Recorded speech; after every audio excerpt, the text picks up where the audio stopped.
Hello बच्चों, आइए इस प्रश्न को देखते हैं। प्रश्न में हमसे पूछा गया है कि उत्तक तथा रक्त के बीच गैसीय आदान प्रदान की प्रक्रिया समझाइए। और सबसे पहले हम बात करते हैं प्रश्न से संबंधित मुख्य अवधारणा के विषय में। मुख्य अवधारणा जो कि संबंधित होगी गैसीय आदान प्रदान या श्वसन प्रणाली से। गैसीय गैसीय आदान प्रदान या हम एक तरीके से कह सकते हैं श्वसन प्रणाली, श्वसन तंत्र या श्वसन प्रणाली। अब हम बात करते हैं कि जब उत्तक और रक्त के अंदर गैसीय आदान प्रदान की प्रक्रिया होती है तो वो किस प्रकार से होती है। तो हम जब सांस लेते हैं, लिख सकते हैं श्वास लेने की स्थिति में सांस ली जाती है, तब होता क्या है कि उत्तक एवं रक्त में, उत्तक एवं रक्त की यदि हम बात करें, रक्त में गैसों की उपस्थिति होती है। क्या होती है? उत्तक एवं रक्त में गैसों की उपस्थिति में परिवर्तन आता है। उपस्थिति में परिवर्तन आता है और यही परिवर्तन गैसीय आदान प्रदान के लिए जिम्मेदार होता है। गैसीय आदान प्रदान के लिए जिम्मेदार है। अब ये किस प्रकार से होता है, एक बार हम इसको विस्तृत रूप से समझ लेते हैं कि ये किस प्रकार से हमारे शरीर में होता है। तो हम लिख सकते हैं कि उत्तकों के अंदर, उत्तकों में ऑक्सीजन युक्त या उत्तकों के अंदर, उत्तकों में नहीं, पहले रक्त में हम लिख सकते हैं कि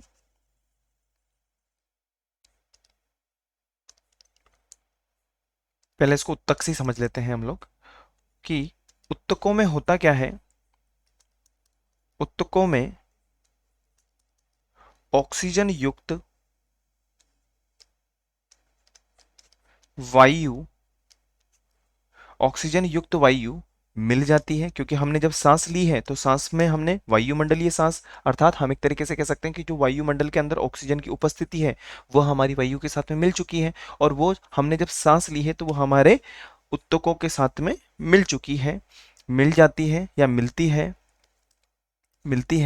तथा हम कह सकते हैं कि जो CO2 है वह बाहर निकल जाती है, बाहर निकल जाती है, जिससे जिससे वह रक्त में, यदि हम बात करें तो रक्त का काम क्या होगा, रक्त का काम फेफड़ों से, क्योंकि अब हमारी वायु कहां पर पहुंच चुकी है, फेफड़ों में, फेफड़ों से ऑक्सीजन युक्त वायु को ऑक्सीजन युक्त वायु को लाते हैं, और उसके बाद यहां पर कहां पर तक पहुंचाने का काम होता है, उत्तकों तक पहुंचाया जाता है, उत्तकों तक पहुंचाया,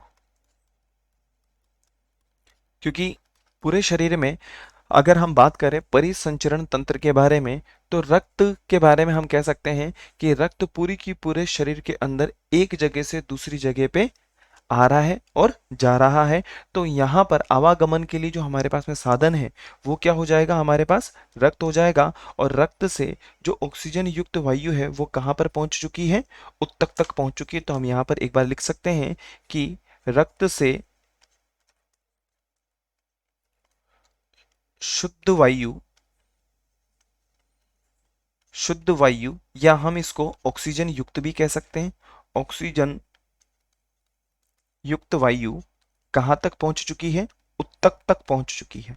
अब उत्तक तक पहुंचने के बाद में होता क्या है, यहां पर अगर देखा जाए तो रक्त में और उत्तक में सांद्रता में अंतर आ जाता है, सांद्रता में अंतर आ जाता है, अंतर आ जाता है। और यदि हम यहां पर लिखें तो यहां पे भी सांद्रता में अंतर होगा, सांद्रता में अंतर पाया जाता है।